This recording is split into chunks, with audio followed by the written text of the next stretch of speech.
Podstock.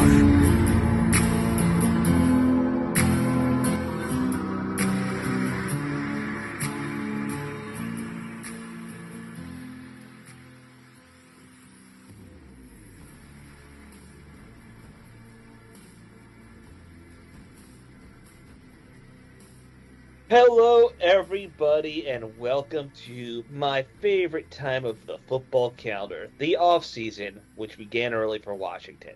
As is, I feel more at home, guys. The playoffs are going on, and we're going to be talking about off season moves, the draft, and, apparently some coaching changes for Washington this show. Yep. It's looking like Washington's going to have a classic DC offseason right now.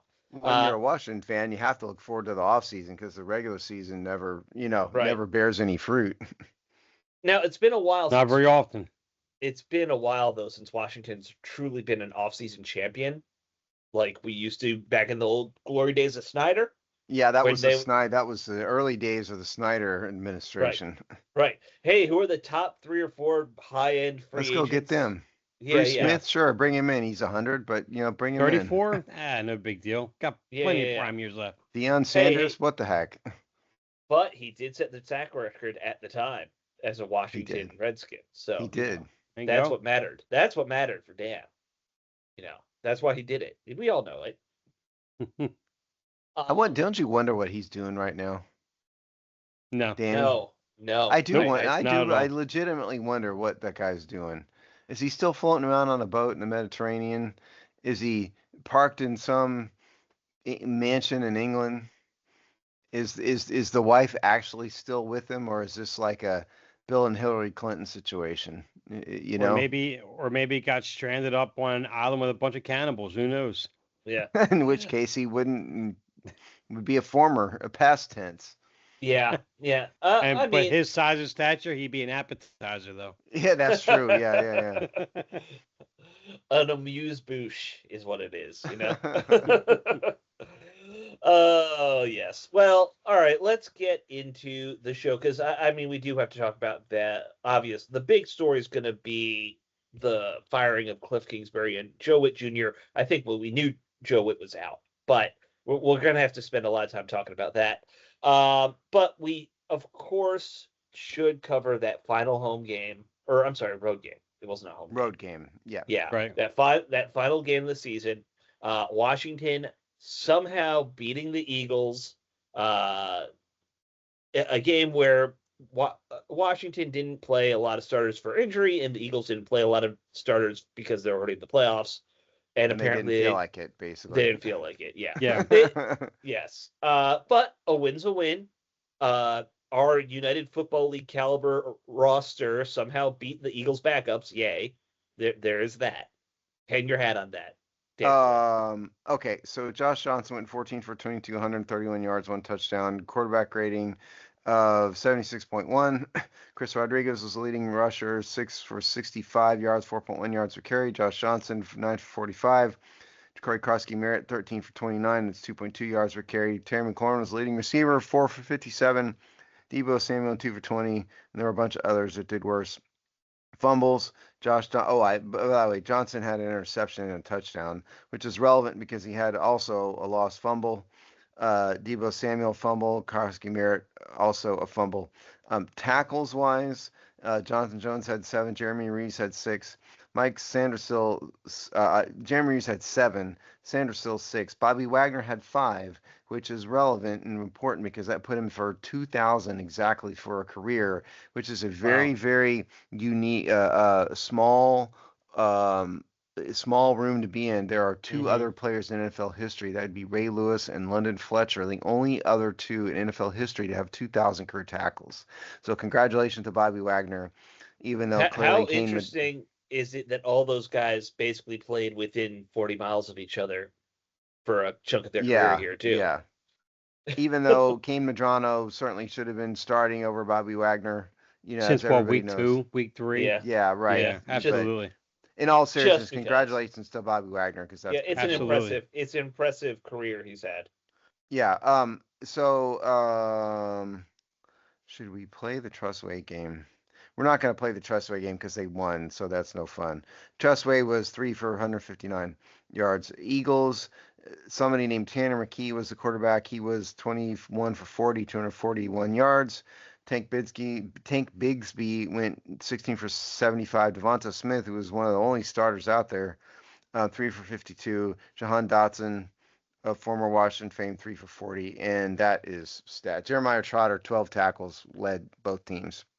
That's stats. Trotter Jr. One of those guys Jr. that I Sorry, kind of Trotter yeah, Jr. yeah. The One of Jeremiah those Trotter would have guys- had 12 sacks, 12 tackles in this game.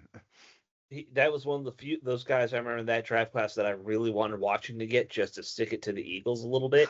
No such Uh, luck. Nope. He ended up going to Philly, and he's looking like he's going to be a By the decent way, linebacker. I would just like to point out that the second leading tackler for the Eagles was Jihad Campbell. What kind of parents names their kid Jihad? Could somebody answer that? I mean, I'm not trying. Jihad is a word in Muslim culture that, Right. depending on how you interpret it, could mean I a think it war means against holy opposing values, war. or Yeah. And so, but it implies a war, and so I just want. I don't know if that's. I'm really not trying to be snarky, but that seems like a very odd first name. No, yeah. we've talked. I remember us talking about it Yeah. when he came out in the draft. What was that last year? Whenever it was, yeah. Because he's a rookie. Yeah, so it was the Normally I last would draft. be snarky about it, but I'm really not. It just seems a very odd name. It is an odd name. Now there is also another another definition of it too. Is what I hear many Muslims actually speak about in terms of it's a spiritual struggle within oneself against sin. Okay, well, if that's the case, I had not heard that interpretation. Yeah. If that's the case, that I makes had a a- little bit more sense. I had to look that up again to kind of make sure I was correct on that, but I know that because I work with a guy who's Muslim and he talks about things like that too. So, but yeah, there's actually a meaning that there is another meaning of it where it kind of gets tied to the extremist side of the Muslims, which does not count for the vast majority. That's a very minority of that group, but the vast majority has a meaning of having a spiritual struggle within with sin.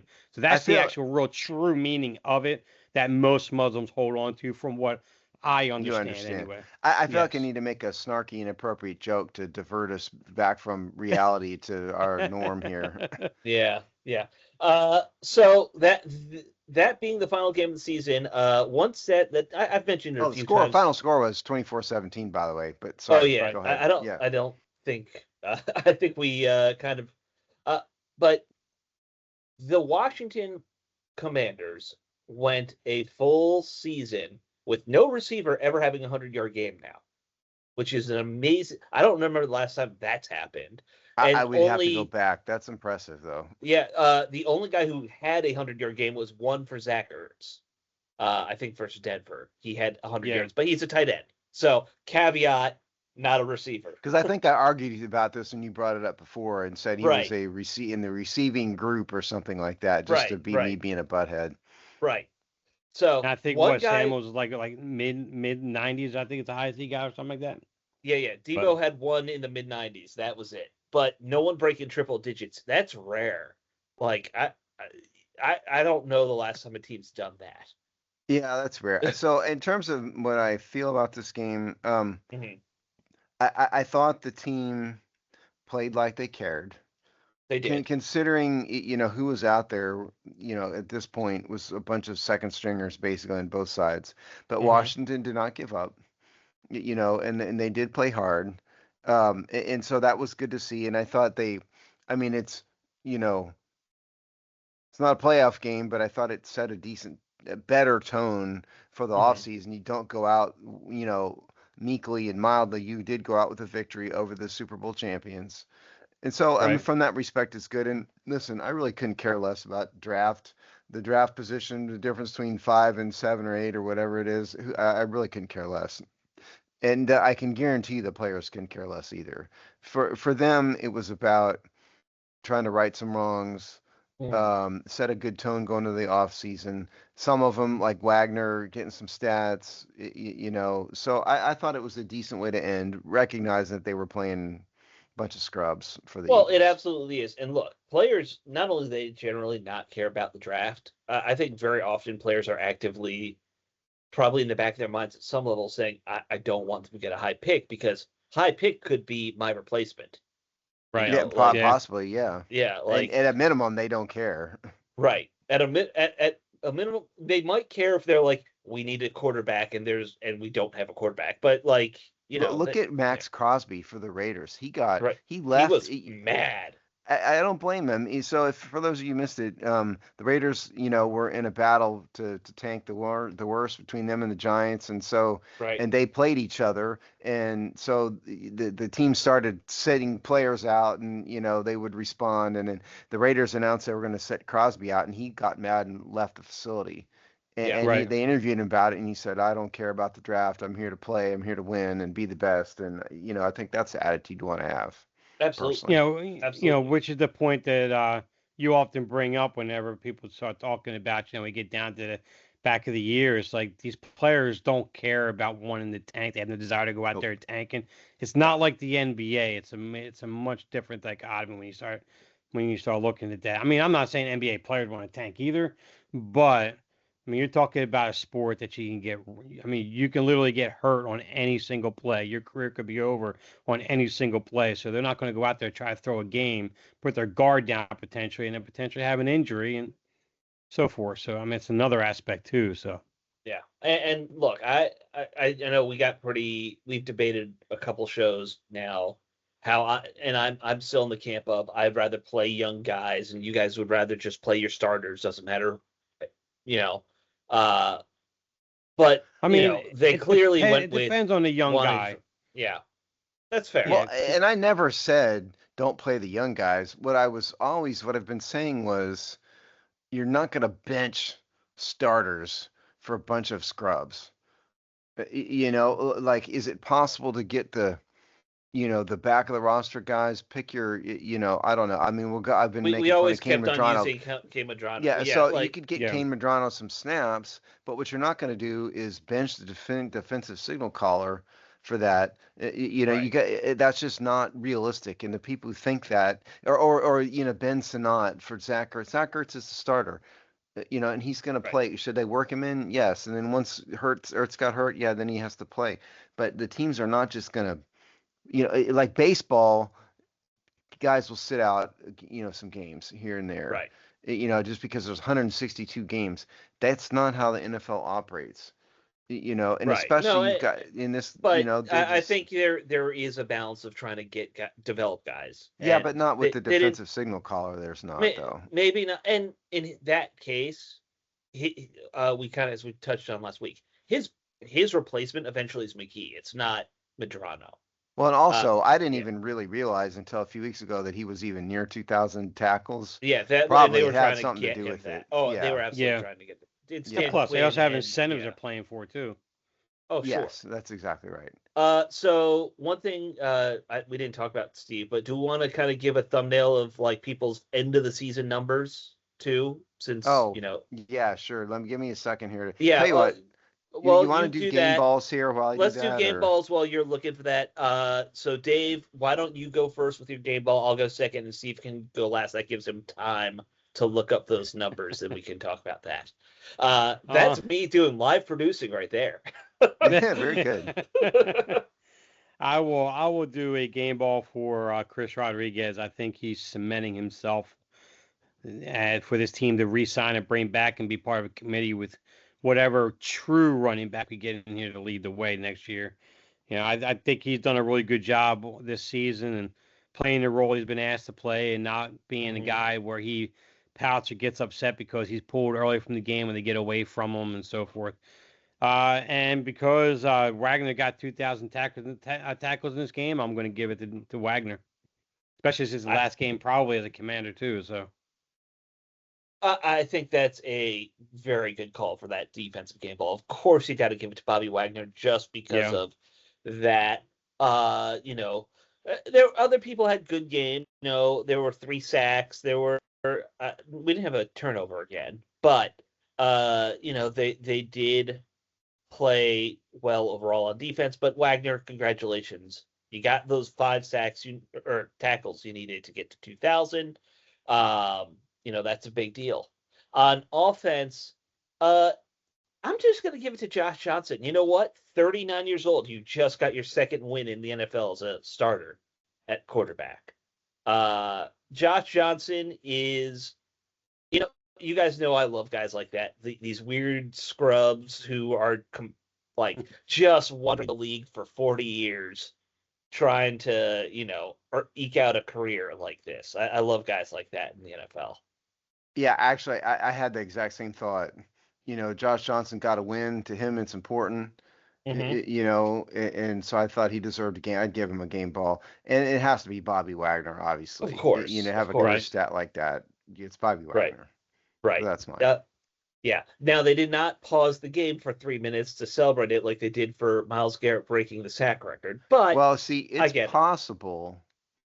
I'm not admitting this outright, but it's possible I was walking the dog during part of the second half, and I might have only heard it on the radio. Well, not saying that's true, but I'm saying that might have happened. I do not recall them stopping the game saying Bobby Wagner had 2,000 tackles. Everybody have a say yay or whatever. Well, because in all seriousness, I mean the radio announcing crew was going on and on and on about it. Because they only had one tackle, I think, at halftime, but they kind of just glazed over it. That nobody stopped and nobody acknowledged it at all. I don't think. Right. It is funny. Radio, I think you can get away with that. Well, it was also I was listening to the Washington local broadcast, not the national broadcast, too. Gotcha. Yeah. Well, and local broadcast will cover something like that extensively. Yeah. But radio, you can get away with hey, we're going to do color on this for a good 5 minutes, even though the game's going on. The play-by-play guy will talk about that. But, I mean, we all were spoiled with Sonny and Sam back in the day. They were the masters of doing great color and just telling stories in the middle of a game. But, that's a whole other tangent. I have not honestly listened that much to the current radio team. I don't know how are they at this point? Because they've been together, 2 years now? Listen, I'm not that hung up on announcing crews like other people are. I don't really care that much about it. I don't really get hung up on the TV ones or the radio ones. I mean, it's fine to me. It allowed me to know what was going on while I was walking the dog. And that's all I really care about. I know a lot of people are really hung up on specific announcers. I really don't care. Yeah, I'm not. I'm kind of the same way. I just have a handful like Chris Collinsworth. I just find it absolutely insufferable when I listen to, and it's only a handful that I'm like that with. He's a bit insufferable. I mean, personally. Yeah, Collinsworth. I liked him a lot when he was doing pregame shows back in the day, because remember he was on the Fox pregame before they put him in the booth for at least 5 years, maybe more. I blame him for PFF also. Oh, well, you have that axe to grind too. Yes. Yeah. But I just did he start that or did he buy it? I thought he he was an investor. He financed it. Yeah. He's one of them. Okay. He's one of them. So he's partly to blame. He's the name that financed it. We can put it that way. Yeah. All right, Steve. Did we give you enough time? Do you want to? Yeah, I got it. All right. Let's talk about end of the season numbers real quick for all the key players here. Okay, you got a lot of quarterbacks. I'll go over some rankings here too. So quarterback wise, there's a lot of quarterbacks. So Marcus Mariota, 11 games, 8 games started, 61% completion percentage, 10 touchdowns, 7 interceptions, quarterback rating of 86.1. Jayden Daniels, 7 games, 7 started, 60.6% completion percentage, so not that much different. Quarterback rating of 88.1, so again, not that much different. 8 touchdowns, 3 interceptions. So almost exactly, he and Mariota almost exactly the same. Johnson played in 5 games, started to 63% completion percentage, which was better than the other 2. 1 touchdown, 2 interceptions, quarterback rating of 74, which is noticeably worse. Rushing wise, Krosky Merritt was the leading rusher, 175 carries, averaged 4.6 yards per attempt. Chris Rodriguez was 112 for 500 yards, 4.5 yards per attempt. Receiving wise, So Deebo Samuel ended up leading the pack for both receptions and yards. 72 receptions, 727 yards, 10.1 yards per reception. Terry came on strong. Oh yeah, sorry. You want me to do Terry? So he ended up with 38 receptions for 582 yards. So yeah, he did come on a little bit. Kicking wise, so the final tally here, Matt Gay, 68% conversion rate on field goals. Yuck. Jake Moody, 90.9. And honestly, I don't remember. It's got somebody named Matthew Wright listed here, who I don't even remember him, who had 1 extra point. So that's now. Yeah. I barely remember. And so in terms of on the season where Washington ranked, I'm just gonna run through some stuff here. Yeah. Not By a the ton. way, Matt Wright played just in the Kansas City game. That's why. You're right. Yeah. So they were 22nd total points scored to 356. Passing for a combined passer rating, they were ranked 27th with 85.5. Rushing wise, they were tied for 5th in the NFL, 4.7 yards per attempt. That is offense, no defense. Things are a bit worse, kids. Oh no. 451 points scored against. That's ranked 27th. Pressure percentage, which is sacks, hurries, knockdowns, they were at 19.6, which is 20, ranked 26th. Passer rating, opponents had an average of 104, a combined passer rating of 104, which is ranked 28th. Rushing wise, 4.8 yards per attempt, which is ranked 28th, which isn't too far back from where they were last year in spite of the attempt to improve. So that's a big picture sense of where Washington ended up with stats. And obviously 5-12, record. Yeah. And I don't think we gave any big defensive numbers. I pulled them up, but Von Miller ended up with 9 sacks, which is pretty impressive. Yeah, sorry, I guess I his name being called that many times. Yeah. So from a defensive standpoint, let's see. So the leading tackler had to be Wagner, 162. Yeah. Quan Martin was next with 99. And then sacks, it was Von Miller with 9. And then Jacob Martin, Dorrance Armstrong, 5.5. Johnny Newton, 5. Bobby Wagner, 4.5. So, and then interception wise, nobody had a ton. Mike Sanders still had 4. Of course. Yeah, Wagner had 2. Yeah. Sanders still, despite I think a down season, still showed that he's at least a competent defender, defensive back for Washington here. Oh, sure, yeah. He was much better on the outside. I mean, they just got to accept he's an outside guy. I know he's small. Oh, but... and I wanted to, since we're Tressway fans here, Tressway had 56 punts, 47.3 yards per punt, and then 43.9 net yards per punt. And where did he rank? If you let me look it up, I will tell you. So I will also say he continued his very impressive punts inside the 20 average of over 50%, which is pretty good. On yards per punt, Washington was 18th. Right. Which is 18th this year. Yeah. So that's where it stood. Yeah, and of course that's what a lot of people look at, but you really want to look at how many touchbacks and that's the one thing that I will always be aggravated about with like how most people look at punting, but that's just me. Low touchback, high inside 20. That's what you want. Right. Pin them back. But anyway. Yeah, it's not that the stats for punters isn't totally comprehensive of their performance for sure. Right. It's similar with a lot of positions too, right? Like, just because a guy has a lot of tackles isn't always a good thing. If he's getting a lot of tackles 5 yards downfield every time, not great. If he's getting them in the backfield, awesome. I think the big picture here is that the defense was the same or worse as last year, despite their attempt to improve it.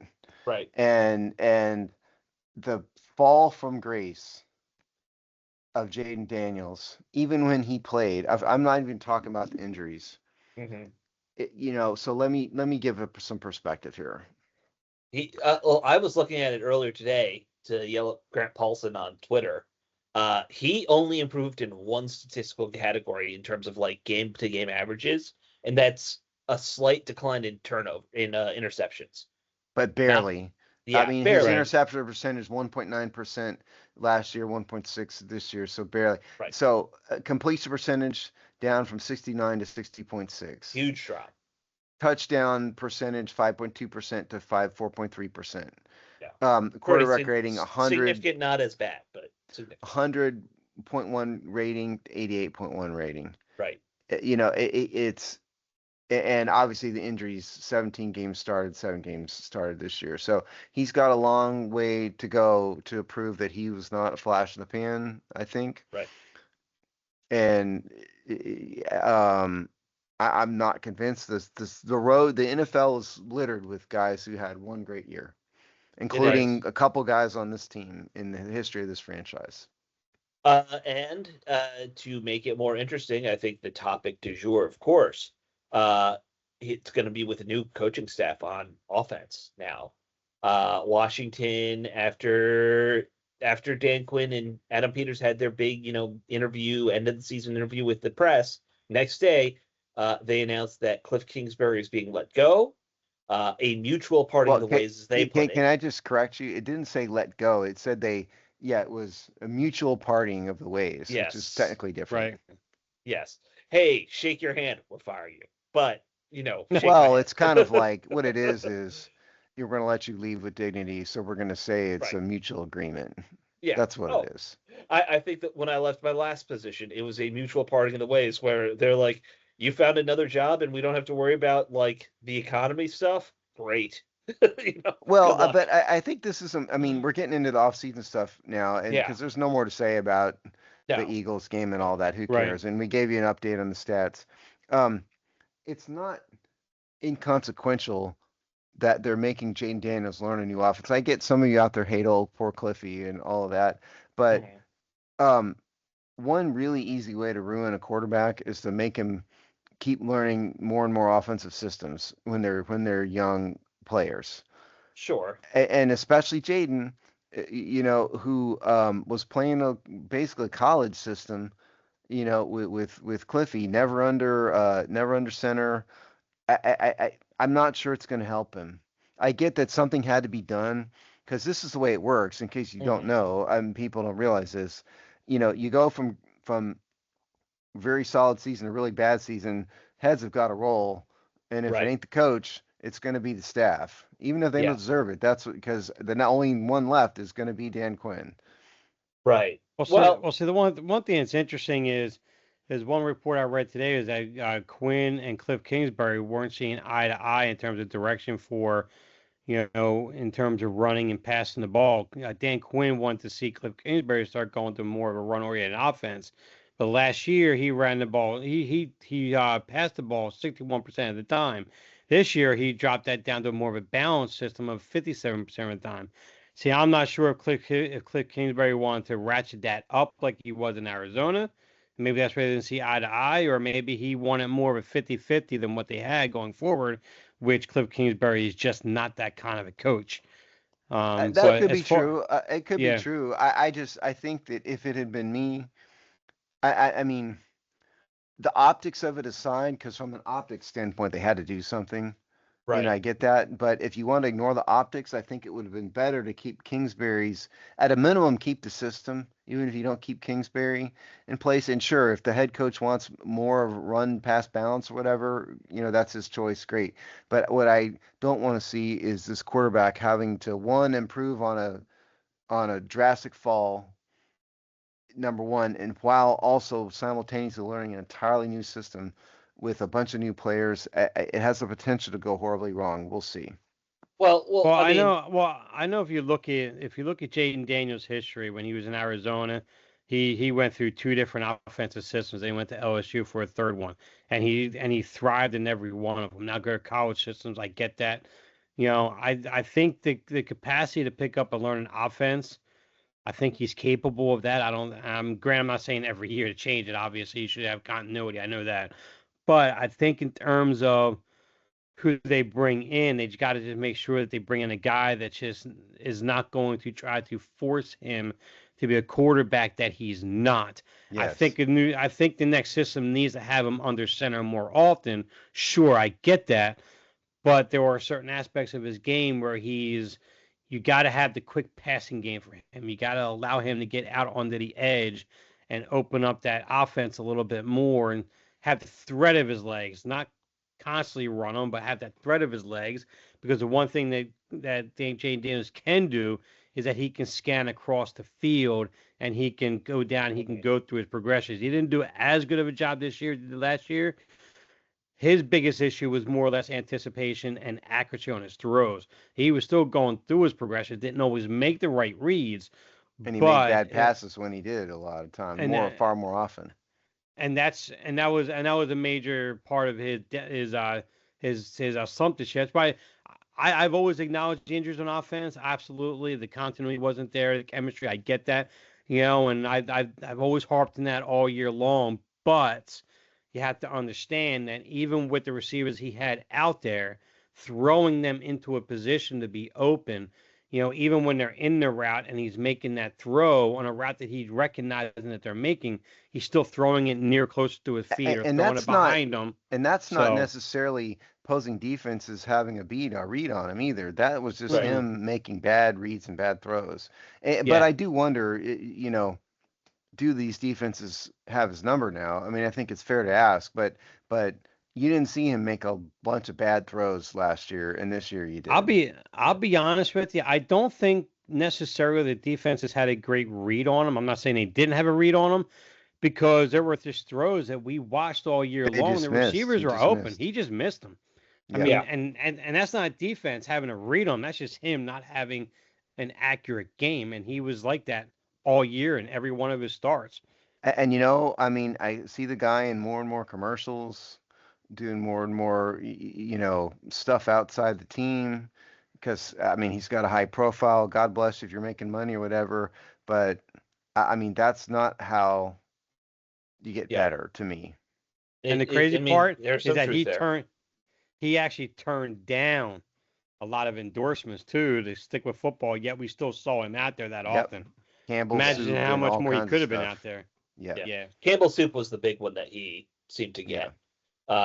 What is it about Campbell Soup? They love themselves at running quarterback. McNabb was their guy forever. The Campbell Soup loves a mobile quarterback. I don't get it. And yet they never got Jason Campbell, which was ironic. Yeah, that would have been a kind of a natural fit, wouldn't it? So there are things, I think, big picture. I do think at some point you did need to move on from Cliff Kingsbury for Jayden to develop. Running a college system is not going to work forever in the NFL. Like that Kingsbury up-tempo spread, QB heavy run, I don't think that is good for him long term, because obviously he was getting hurt a lot. Like they really need to cut back on his being exposed. Yeah. When they talk about they didn't see eye to eye on the run game, that's what I've always kind of wondered. Is it you didn't run it enough, or is it I don't like the way you run it? Like, is it you keep putting Jayden in these read options where, one, he doesn't get a lot of yards in the read options. When he pulls the ball down, it's 2 or 3 yards. It's not worth it to get him hit those times. Is it literally I just want to run the ball, first and second down 90% of the time? I doubt Dan Quinn is that old school where he wants to play 1980s smash mouth football. I just think he wants to see more creativity in the run game. He wants to see more, running off the weak side when you're setting up the strong side runs. He wants to see more adaptability in the run game, and that's just what Cliff Kingsbury didn't really do, because I mean his passing game set up the run game, so it was just his run game was typically pretty vanilla on the most part. It was, and look, in goal line situations, they would just come out and you'd be like, "Oh, it's a run," because it was so obvious how they were setting up that they were just setting up to run. One thing I think the next offense needs to do is, I do think they need to keep Daniels in the pocket more, because what he proved this year is he's not Lamar Jackson. Like Lamar Jackson's avoided major injury somehow. Right. I don't know if the guy's made of rubber bands or what. But Jane Daniels clearly is not, and that was one worry, I had at least in my draft Sure. analysis, and I'm not the only one, just because the nature of how he ran, the hits he took, the way he kind of bent on the field, and that has Right. came back to haunt him in a major way, and so they just can't let that happen, and Right. so they've got to keep the threat there, but they've got to keep him in the pocket more, and so I think that's something Hmm. that the next coordinator and And, how that the best way to do that, sorry Alex, but the best way to do that is to find a franchise running back. Like look what they of did. Like course. Lamar Jackson's getting older in the Ravens, and they fired Harbaugh, and who knows what's going to happen now. But Derrick Henry takes a lot of the burden off of Lamar Jackson. Hmm. A lot of the Right. now they don't really use Henry enough, and that's another question another day. But like Chris Rodriguez and Krosky Merritt are not Derrick Henry. No, no. Right. Even though cumulatively they put up a respectable season rushing as a They're also running very back. inconsistent. And like Dave Yeah, went over it last time, Brees Hall, and there's some other options. They right. need somebody who can take the burden of running off of Jaden Daniels. Absolutely. Right. And frankly, there are things you can do that they should do. He should be bootlegging where, all right, he's going to bootleg left or right, and Oh, if he doesn't see I'm not something, saying turn him run. into Yeah, yeah. Dan Marino or Tom Brady, but I mean, Right, right, they Right. cannot let him run 891 yards. Isn't that what he had as a rookie right. Yeah. rushing? They cannot do that. It's not He, clearly he's not going to already work. he already has over 1,000 yards on his career rushing. Yeah, 11, Yeah, 1,169. Yeah, I was right. 891. They just that it's just it worked for Lamar. It's not going to work for him. right. Simple as Absolutely agree. And he had 58 rush attempts this season already. Like that's a lot of runs for a guy who only basically played in 4 games. I mean, he's had 206 rushing Yeah, attempts in 2 years. yeah, that's a Yeah. lot. His best time to run is when the pass play breaks down, the pocket breaks down. That's Yes. the best time for him to run, Right. and he No, is very absolutely. effective in that situation. Yes. Yeah, I think we all agree there. Yep. Yeah. Think Steve Young. Like let's go old Yes. school a little bit with like great running quarterbacks back in the day when that's how you were running quarterback. Well, Right. I mean, you could think like Patrick Mahomes as a goal. I mean, Patrick Mahomes is a Hall of Famer, all of that. Right. But he's a mobile dude, but he He doesn't is. rely on his mobility as a standard play. It Right. comes out Right. as necessary. Right. So I Right. mean that's and Daniels is a different body type than Mahomes, and it's not Sure. fair to compare. I'm not saying compare him, but I'm saying that's the kind of usage. And Mahomes is sort of a modern day Steve Young a little bit anyway, I Yeah. think. Right. Right. Well, there are a lot of guys who kind of play that improviser Well, I'm talking about runner. the Hall Yeah. of Fame level, Oh, yeah, like yeah. those two But I guys, would even say Aaron Rodgers back when he was at his most mobile could do a lot of that. He a he little wasn't bit, not as as much. not as much, but he had Right. a couple years where he was getting 300-400 yards But they're just rushing. not. Yeah. Jane Daniels does not need to be Michael Vick, No. RG3, Lamar No. Jackson. It's just not No. going to work for him. No. And honestly, look, I think he's a better passer than those guys. Like if you were just talking stand in the pocket and throw it, I would take I his thought arm over any of those. Well, and I think he reads the field better than RG3 did Absolutely. ever did. Mhm. I think he Yeah, I think probably he does had a it better better than arm. Michael Vick. Michael Vick had a Yeah, cannon, but he wasn't accurate. You right. know? Yeah, Yeah. I agree. Um, yeah. Look, I think it's going to be very interesting to see what they do there. It sounds like there were some disagreements with the front office and Kingsbury too on player usage, player development. I saw some talk about, which, as you guys know, I've been harping on for a while, that they don't do a very good job developing some of their young guys. Um, I don't think they had young guys that didn't suck though. That's the problem. well, now we'll Look, Ben see. Sinnott looks like Yeah, he's running through cement. he Okay. does. I don't understand. First off, they turned him into a fullback basically. Ben Sinnott. He was playing that H back fullback role more than tight end most of the season. Yeah. Uh, Now, if you're saying he's a fullback, then his numbers look pretty good for a fullback. There are no fullbacks in the modern NFL. Well, there are, but they don't Not they don't really. perform. They don't Not play in a like. traditional fullback role. There's not. Oh, no, there's no Mike Allstotts anymore. No. No, there are Yeah, not. but comparing You're him talking about to. the Chris Cooley style non-inline tight end is what you're talking about, and there's a Right. ton of those, and then maybe that's kind of the modern fullback, and that's your point, There, I think. right. But That's what my I'm kind of point was saying. that Yes. Ben Sinnott does not look like a plus level receiver to me in any way. No, not at all. Not at all. He ended up the season with what, just over 100 yards. I just saw it and I lost it. Yeah, I But have something to like go that. pull it up. Yeah, something like Yeah, that. Not much. not much at all. I mean, he played in almost every game, but he's playing a He blocking tight had end. 11 receptions on 13 targets for 114 yards. Yeah.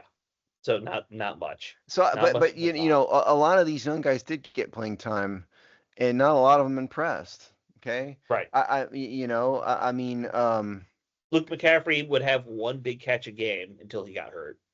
If Luke he'd stay McCaffrey healthy, is not his brother.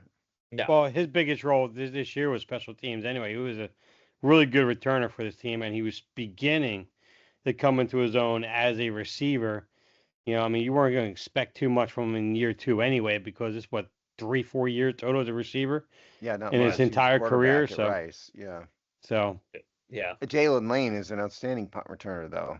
Right. You Yeah, know. yeah. They've got two receivers they've drafted now who are good special teams guys. Yeah. Lane, I still have hope that they could figure out a way to use him as a good slot guy, but they didn't. I don't think they utilized him right at all. They kept on having him do those deep routes, which made no sense to me in the season. I don't know. He's kind of the you would think that a guy like that would be your Mr. Vertical. You think I just worry about that height being a vertical guy. Like to me, a Well, small if guy he's like a that, burner, I like jitterbugs. I like the Santana Moss style. Hey, here's a 5-yard out route. Go get 15. That's what I want. yeah. But my point know, is, like, a lot yeah. of these, my big picture point is a lot of these young guys did get playing time, and not a lot of them showed much. No, right. no, those three guys together put up less than 400 or just over 400 yards. Well, even on defense, Yeah. I mean, they lost, but they lost, both of their starting ends, and the folks who replaced them Yep. didn't do anything. Linebackers, they didn't have many linebackers. Ali No. Cahoe didn't show not much. Kane Medrano, they didn't even let him on the field. Nick Bellore is really a special teamer, not a linebacker. Mm-hmm. Corners, Jonathan Jones became the starter. He's average. Antonio Hamilton at times looked decent, looked good. Okay. Right. Amos but, and Sanderson are the only ones who looked good at times. Yeah. Yeah. The safeties, when Will Harris was not there, Quan Martin went downhill toward the end. Tyler Owens is average. Jeremy Reeves, we all love Jeremy. Percy Butler, and if you go through offense, we talked about Ben Sinnott, the offensive line looked pretty decent at times, Right. so skip them. But the receivers, Traylon Burks came on, Dave was a champion of him. But none of the rest of those guys really showed anything. And the running backs we've talked about, Yeah, Jeremy Nichols. So there's not, there's I don't not know a who lot anybody. here. No. Yeah. So getting back to circle back to the offensive coordinator, there are some names that have already been, put out there. Washington hasn't requested to interview with anybody yet. The one name you hear a lot of is Brian Daboll, former Giants head coach.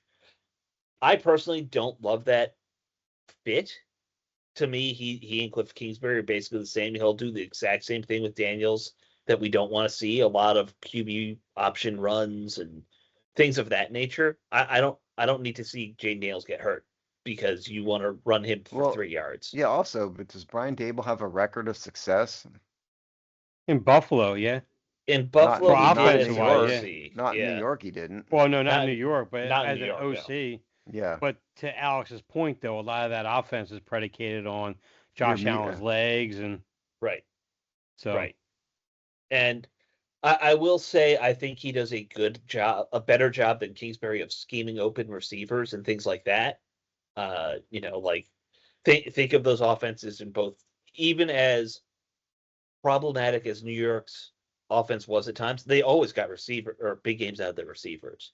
Right. I think that he has some talent, but I just don't know if he's a good fit. There's a lot of candidates, we're just speculating at this point. Yeah. Well, and I'm going to give you a couple more names. I believe there was I think it was from John Kime podcast. Somebody had posted that looks like that they're going to look a lot in the Shanahan and McVay tree for the So coaching wise to I can pull give you in. 3 names that are going to be the big 3 names to look at there.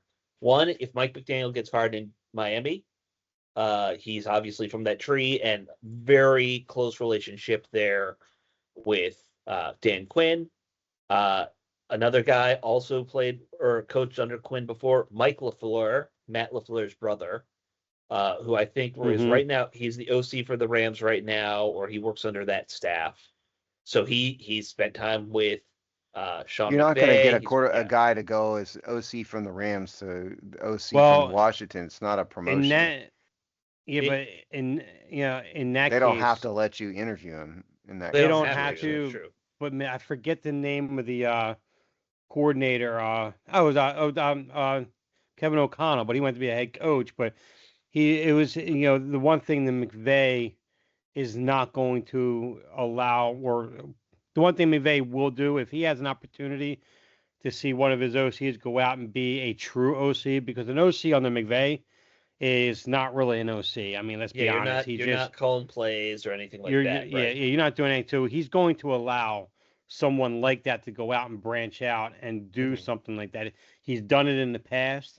It's the same thing that Andy Reid has done for years. He's, with Bieniemy and was it Nagy for Nagy? Right. I can't think of the other name.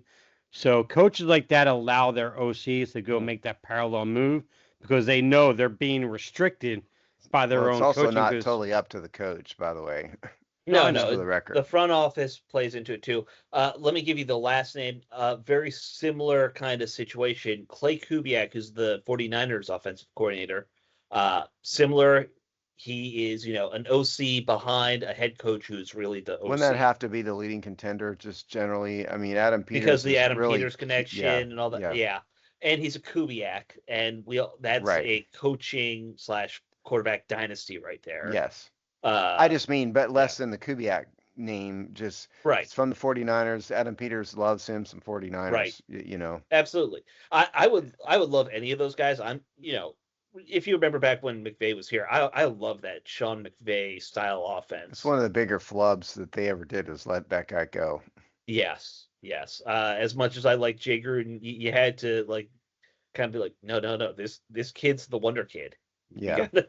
I don't know how they could have worked that back then, but that's another topic. Dan Snyder would have ruined him anyway. He wouldn't have worked. That's true. You're right. Fair enough. He would have made him work with a worse quarterback than Alex Smith somehow. He would have just messed him up. Yeah. So, other names and I think we probably got to move on here. Do you not?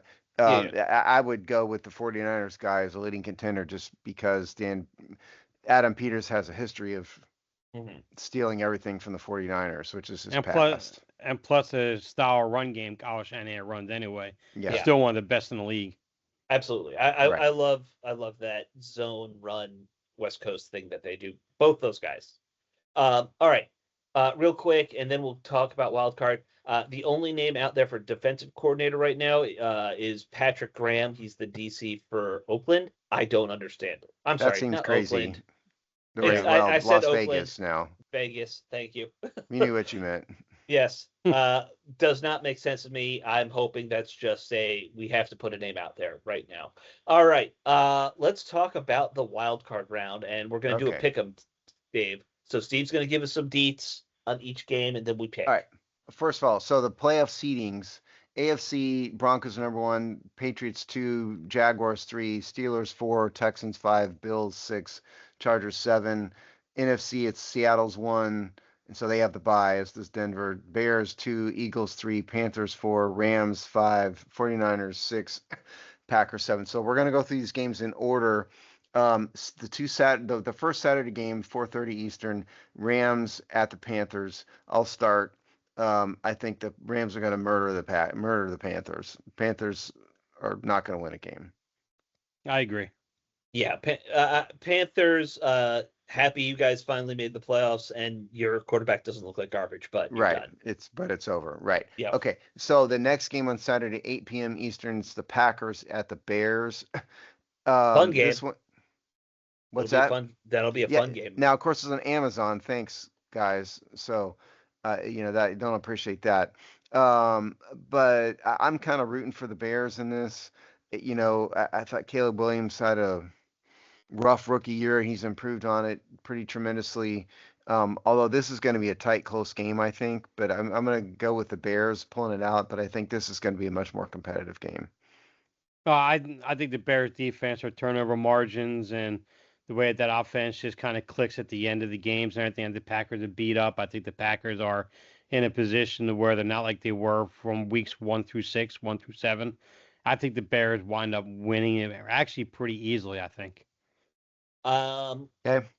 I will root for the Packers to win, but I think the Bears are going to win in this one. I still am annoyed at Ben Johnson for how he handled that coaching search a year ago. So I'm petty. I will root against Ben Johnson for that, but they're going to win. You're nothing if not petty, Alex. Okay. I learned from you, Steve. I'm not petty. What are you talking about? Okay, so there's 3 Sunday games. First one is Buffalo at the Jaguars. I'm going with Buffalo. I cannot believe in the Jacksonville Jaguars. I can't force myself to do it. And so I think Josh Allen comes through on the road, wins in another pretty good game, pretty good close game. Actually, I think this is going to be the upset of the weekend. I think Jacksonville's going to pull it out. And why? Because I think the Bills aren't going to take them as serious as they should. And Jacksonville is, especially their defense, has come on the last half of the year. I think this is a team you don't look past, and I think the Bills are going to do that. I am with you. I actually think the Jaguars take this one. If it was in Buffalo, different story. Florida team is not going to win in Buffalo, but this is in Florida. I think the Jags will get at least through the first round. Surprise of the season for me, the Jaguars, by the way. Okay. 4:30 p.m. Eastern. This is the 49ers at the Eagles. Now, for me, I don't think the Eagles are what they were last year. I realize, and they're 11-6. They are, to me, a little bit mediocre on offense, and their defense, yeah, great, but 49ers also have the defense. This is going to be my upset here of the day. Actually, 49ers on the road over the Eagles. Yeah, but is the 49ers beating them on the road truly an upset, though? Well, I mean, I'm just mean from a seeding standpoint. That's sure, all I'm I talking get about. that, but it's in terms of just play. If the 49ers were in the NFC East, I think the 49ers win the division. Yes. And I think the 49ers just a better team. I think the 49ers, I don't consider an upset at all. I think the 49ers go in there. I think it's like a 23-20 type of game, but I think the 49ers just eke it out. You ruined my upset thing, but we agree. I actually agree. So let's make it a Okay. clean sweep. I think the 49ers, I have them going. I think they're going deep this year. I think this was one of those years for them. So Okay. As long as they don't lose all their quarterbacks in one game, you All right. know. And plus the temperature is probably like around 50 degrees here, so it's not going to be nice weather. snowy or anything like that. So it's All right, Sunday night, it's 8 p.m. Eastern. It's the Chargers at the New England Patriots. I do not believe in the Chargers at all. I think the Patriots win this one in an easy one. I don't believe in the Patriots at all because their schedule has not been great at all. They whatnot, but I also don't believe in the Chargers either. Yeah, I don't think either one of them are going to win. Yeah. So I'll give the edge to the home field on this one with the Patriots. Okay. Yeah, very much a toss-up game for me when I think about both teams. Like, I think they're about even overall in terms of, I mean, they play a little different, but I guess I'll go Pats just because of home field advantage. Yeah, that sounds right. And they're 14-3. Yeah, they had an easy schedule. They're good. Come on. Don't they're both good teams though. And Drake May has developed, and become better. Oh yeah. Well, they did it right. They did exactly what we all said Drake May needs to do: sit the year, that's learn, exactly right, and develop it, and boom, that's what they did. Yep. All right. The last game is a Monday night game, which I don't understand why the NFL allows. I do understand because it's money and ratings, but I think this is unfair to these teams to do this. But Very much so. Regardless, Monday Night Football on ESPN and ABC, the Texans at the Steelers. My rooting interest is the Texans here, not because I live in Houston. I'd like to see CJ Stroud succeed, and I'm tired of Aaron Rodgers a little bit, but I have a hard time. And the Texans have really come on in the second half of the season. All the same, I have a hard time seeing them go into Pittsburgh in January and win a game. So I'm going to reluctantly go Steelers, even though my heart is with the Texans. I don't know. I think defense travels in cold weather. That defense has been one of the best in football down the stretch. It's a team you don't want to play, and I think they have a good enough run game. I think the Texans eke this one out. Okay. I wouldn't be surprised if the Texans do eke it out, Dave, but it's a dome team playing outdoors in the winter. And statistically speaking, statistically speaking, indoor teams do not do well playing outdoors in the playoffs. And so I'm going to go Steelers. All right. Oh, did we lose Steve? I don't know. Maybe. Steve is very frozen right now. Okay. Well, Dave and I will just keep talking until we see what happens. You know what we need to do when we start doing the playoff predictions? We need to steal something from the NFL Network where they do the Lone Wolf. So we have a wolf hat we put on, and we got a howl. Wow. And we got a howl with like a wolf as a lone wolf. Okay, Steve is back. Steve is back. I was never gone. You looked gone. Yeah, you were just out. Yeah, you were. Yes, I won't say what that face looks like. It's a family show.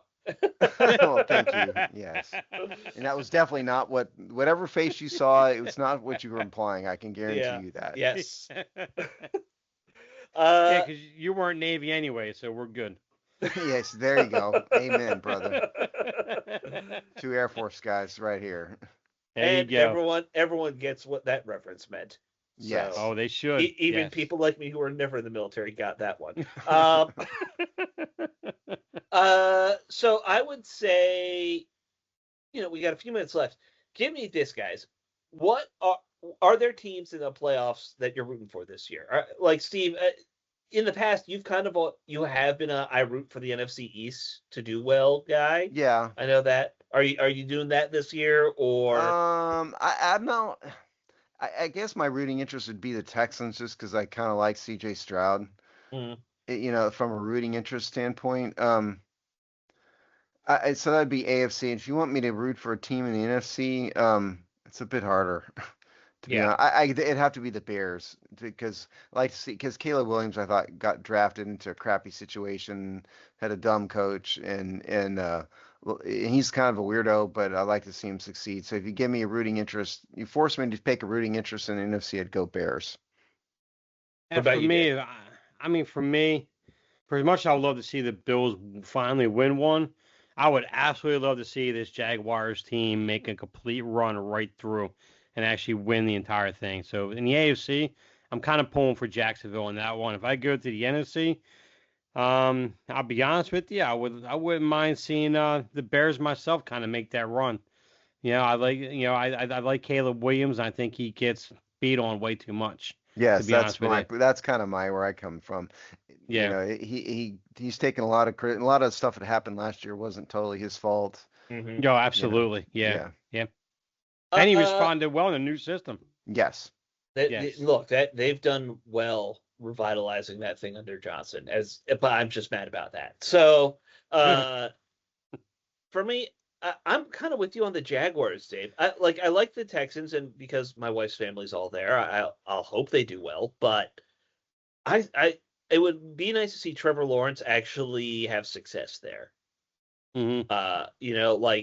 I think we all kind of left him for dead a year ago or two. Definitely. So it's nice to see him kind of finally put it together, because it then reminds you got to give quarterbacks time. You really have to give them more time than we do in the league. So I kind of root for them. NFC, I'm going to always go Sean McVay. I like Sean McVay. I like his offense. So I'll root for the Rams. 49ers too, just because I think Trent Williams might be towards the end of his career. He deserves to get a ring. He's been one of the best left tackles in the league from his time here, his time there. So He's kind of maybe a for that. butthead when he left. So He was, but still, I Well, wouldn't look mind at the seeing regime them he had to work finally under have- for so many years. He got no, tired I of know. that. Yeah, Yeah, I know. yeah. He was just trying to get out. We'll forgive him for that. All right. That should wrap up the show, guys. I hope everyone enjoys way too much football this weekend. And on Monday, stupid Monday game, like you said, Steve. Yeah, Stupid right. Monday game. And Steve's gonna have to step and watch that one because it's the Texans. I don't have to stay up and watch it. You don't But have you to, will. but you will. Maybe Yeah. we'll see. Oh, you know you will. Yeah. We'll see. We'll see how. All right, guys. We will talk to you all next week. All right, Later. Later. All right.